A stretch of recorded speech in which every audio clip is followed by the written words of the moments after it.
Hello, Mount Calvary. My name is Carl Poole, and I'm here with our religious liberty leader, Natalie Percy, and our assistant pastor, Yvette Parham. And we're coming to you on behalf of our H.O.P.E ministry team. Now, over the summer, Natalie and the pastor and myself have put on several Justice Ministry programs in which were aired on our YouTube channel. We've also introduced Mount Calvary to H.O.P.E and our partnership with H.O.P.E Ministries. We've also reached out to several church members and asked about your involvement with H.O.P.E. So with all of this talk about H.O.P.E, Pastor, can you give us a brief understanding of what is H.O.P.E? Well, H.O.P.E is an organization here in our Hillsborough County. As a matter of fact, it stands for Hillsborough Organization for Progress and Equality. Yes. And it has been in existence since 1986. When they first came into existence, they were fighting poverty and violence in the area. But ever since then, they've expanded much more than that. Now they fight on many different issues, such as youth civil citation, affordable housing. We have mental health and systemic bias in policing and elderly care. And our H.O.P.E organization is comprised of over 23 interfaith, multicultural members and organizations here in our Hillsborough County. And so we're just proud to be part of that organization. To highlight just one of the areas where I think H.O.P.E has been very effective is in the area of civil citations, as Pastor Parham just mentioned.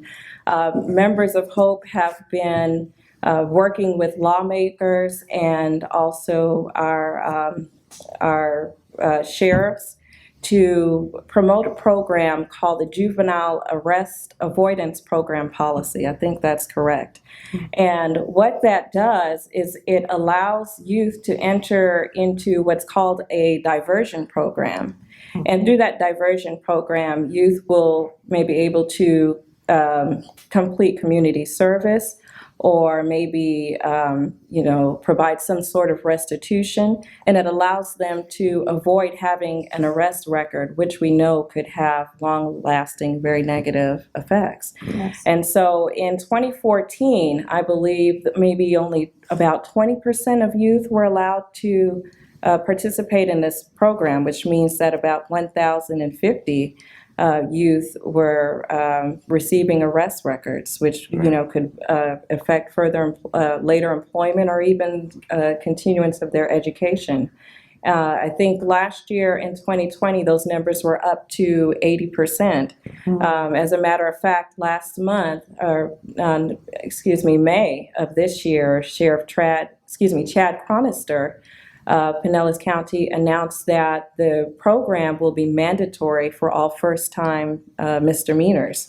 So I'd like to think that that is through the efforts of H.O.P.E. And we actually set in on a lot of those conversations with State Attorney Warren, and he's actually been very helpful and instrumental in pushing real equality and change within Hillsborough County, right? And so it's really been very warming, right, to know that we have somebody in the state attorney's office who is willing to implement this civil citation, especially for our youth, right? Because we know what kind of long-lasting effects of an arrest warrant can have for their future. Yes. Now, and so outside of civil citations, H.O.P.E has also been dealing with affordable housing. Yes. Right?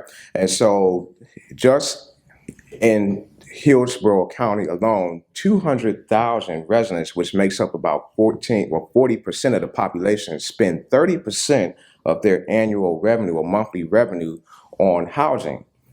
Yeah. There's also 20% of the population who spends 50% of their annual or their income on housing, right? And with that, I think they said like 50% of that population make less than 50% of the area mean income of $32,000 per year.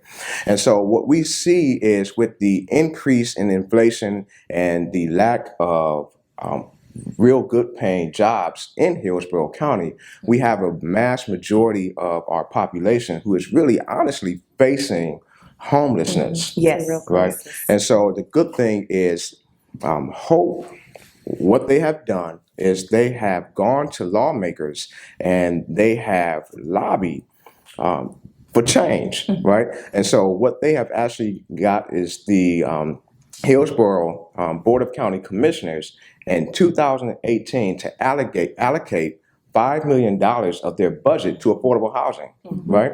And then coming back in 2019, the Board of County Commissioners allocated $10 million of their budget to affordable housing. Then again in 2020, right? And so they've been getting $10 million over the past 2 years, really, to go towards affordable housing, which has been a great help, especially during COVID, as we all know. Yes, Yeah. absolutely. Yes, So- yes. And also, too, as we stated, one of the issues that Hope has been dealing with is in the area of mental health. And during the pandemic, we've noticed the number of cases, mental health cases, have really gone up with all that people have had to deal with during the pandemic. And so last year, Hope decided that they would make this one of their issues to really hone in and help out with that in our community. And one of those issues is also for them in the mental health arena is that we've also seen an increase in the numbers of individuals being arrested, being placed in jail, while they've been having a mental health crisis event. And so for what Hope has done is then pushed for our Tampa, our Hillsborough County law of officials and enforcement officers to therefore go and have crisis intervention training Exactly. so that they can be adequately equipped to deal with, when you get those calls and the individual that you got called for is actually having a mental crisis event. Right. So instead of them, going immediately to jail, then they have been talking about other ways to intervene at that call. And so now Tampa County had, our Hillsborough County has made it an option, not an option, but it's making it mandatory for our law enforcement to go ahead and have this training. Now, it is 40 hours of training that they do with mental health professionals and also addict advocates. And that is very important because you have these advocates who know what it's like to be on the other side of that situation. And so they're talking with law enforcement, helping them to come up with better interventions of how to treat and to deal with individuals when they have to go on a call like that, and how to deal with those individuals. And one of the things that was brought out is that many individuals that throughout the past several years, our jails have been filled. Not just with those who have done criminal activity, but they're actually individuals who were having a mental health crisis. And so that number shows us that about 30 to 40% of the individuals who are jailed are actually those with mental illness, or they're on psychotropic drugs, medication.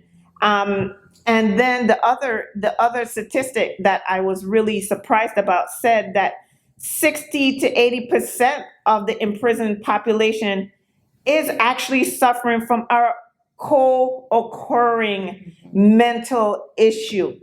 So that is very important that our law enforcement officials out there know how to recognize that the individual that they're coming upon is having a mental health crisis and how to properly intervene. True, true. And these were just three of the issues that Hope has focused on over the past several years. But I have to ask you, Natalie and Pastor, what brought you to Hope? What made you want to participate in Hope? Well, I can I can go first. Actually, for me, as a pastor, I see that we're not.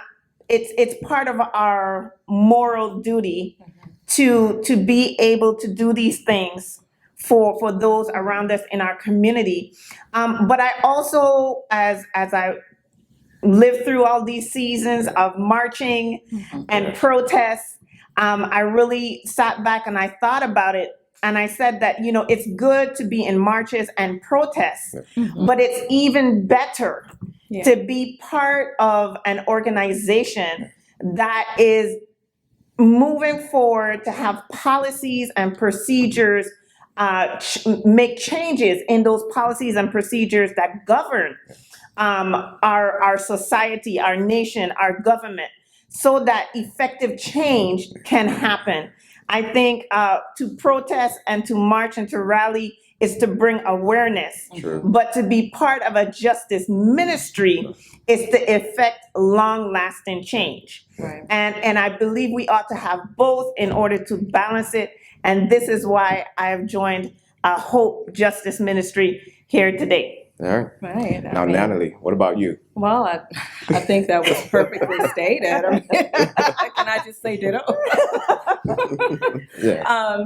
I mean, I agree 100%. When I got the invitation to join from yourself, Carl, and from Pastor Crido last year, and we, mentioned some of these issues, and I saw the perfect opportunity to be a part of an organization that I thought was doing something really effective, and active. And I think all of these issues are kind of related to when we talk about affordable housing and mental health and, the criminal justice system. And then also just being a woman of color, we know how people who look like us are disproportionately impacted, by these things. And so, I saw an opportunity to be involved in a very real way, and I have not been disappointed yet, so. Yeah. And I think to piggyback on both of you all's story, the reason that I joined, is being a Black man in America, right? And me personally, being discriminated against, personal stories or instances where police have harassed, right?